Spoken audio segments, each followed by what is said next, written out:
ڕاگەاندنی کمیتەی ناوەندی کۆمەڵە سەبارەت بە مەحکومکردنی هێرشە موشەکی و درۆنیەکانی کۆماری ئیسلامی بۆ سەر کەمپەکانی پەنابەران لە هەرێمی کوردستان. هێرشە موشەکی و درۆنیەکانی کۆماری ئیسلامی ئێران بۆ سەرەو کەمپانەی کە شوێنی ژیان و نیشتەجێبوونی پەنابەرانی کوردستانی ئێرانن لە هەرێمی کوردستان بەردەوام بێوەستان درێژەی هەیە. تەنانەت هێوربوونەوەی کاتی ئاگری جەنگ و ڕوبەڕووبوونەوەی ڕاستە و خۆ لە نێوان کۆماری ئیسلامی لەلایەکەوە و ئەمریکا و ئیسرائیل لەلایەکی دیکەوە کەمترین کاریگەری لە وەستاندنی ئەم هێرشە تاوانکارانە بۆ سەر ناوچە جێجیەکانی هەرێمی کوردستان نەبووە. لە ئاکامی ئەم هێرشانەدا هەم لە ناو خەڵکی بێبەرگری هەرێمی کوردستان و هەم لە ناو چالاکوانانی سیاسی و پەنابەرانی کوردستانی ئێران کە لە هەرێمی کوردستان دەژین ژمارەیەکی زۆر گیانیان لە دەستداوە و بریندار بوون. تازەترین نمونەی ئەم تاوانانەش هێرش بۆ سەرکەمپی پەنابەرانی سوورداش بوو، هێرشێک کە جگەل لە چەند بریندار بوو بەهۆی گیان لەدەستدانی مەزلومانەی کچێکی گەنج و تێکۆشەر غەزاڵ مەولانی کە لە ڕیزەکانی کۆمەڵی زەحمەتکێشانی کوردستاندا چالاکی دەکرد. غەزاڵ مەولانی ئەمڕۆ لە گۆڕستانی گیانبەختکردوانی کۆمەڵە لە شاری سلێمانی سپەردەکرا.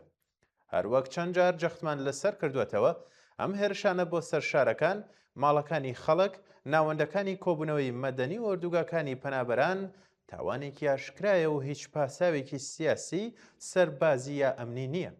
کەمپی سوورداش کە بۆ چەندێمین جار دەبێتە ئامانجی موشک و درۆنەکانی کۆماری ئیسلامی یەکێک لەو شوێنانەی کە بە فەرمی لەلایەن حکوومەتی عێراق و حکوومەتی هەرێمی کوردستانەوە لاوەهەنگی لەگەڵ بەڕێوەبەراتی کاروباری پەنابەرانی نەتەوە یەکگرتووەکان بۆ نیشتەجێکردنی بنەماڵەکانی چالاکوانانی سیاسی کوردستان ئێران دامەزراوە و بە فەرمیش ناسراوە.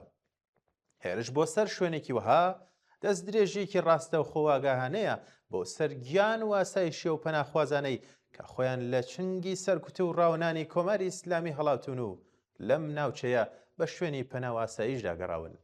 ئێمە ئەم تاوانانەی کۆماری ئیسلامی لە خاکی هەرێمی کوردستان بە تونترین شێوە مەحکوم دەکەین.